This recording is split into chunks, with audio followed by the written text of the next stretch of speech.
Assalamualaikum warahmatullahi wabarakatuh. Ka para sadayana, terutama ka para kaum ibu anu masak di MBG sim kuring bade ngingetan.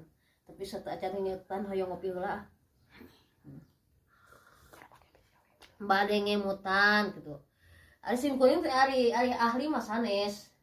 Cuman saling ngemutan gitu nya.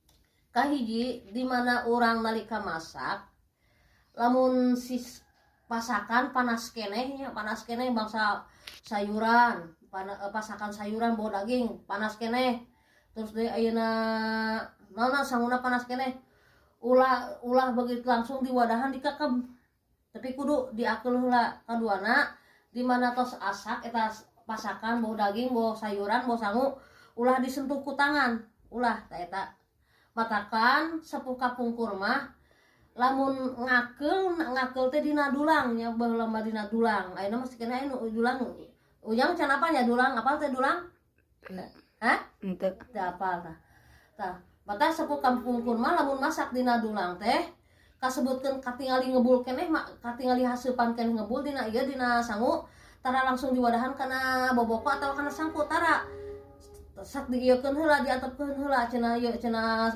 leungit si haseupna teh matakan kapungkur mah teu aya istilah sangu haseum tah paling oge garing da sangu teh da diakeul teh kitu nya paling baseuh-baseuhnana beueuy kunaon beueuyna nyangu loba anu ngadahanna kurang terus ayeuna diseupankeun deui paling kitu tah aya paling basa geuning ari aya intermezzo ajengan cenah naon montok-montokna teh cenah tukang loteknya naon sababna make tukang lotek make montok sabab setiap meuli teh sok diasaan tah kitu istilah kitu jang sakitu painten anu kapihatur sim kuring urang saling ngemutan mudah-mudahan carasan sim kuring teh masing aya manfaatna amin ya Allah ya rabbal alamin. Assalamualaikum warahmatullahi wabarakatuh. Waalaikumsalam.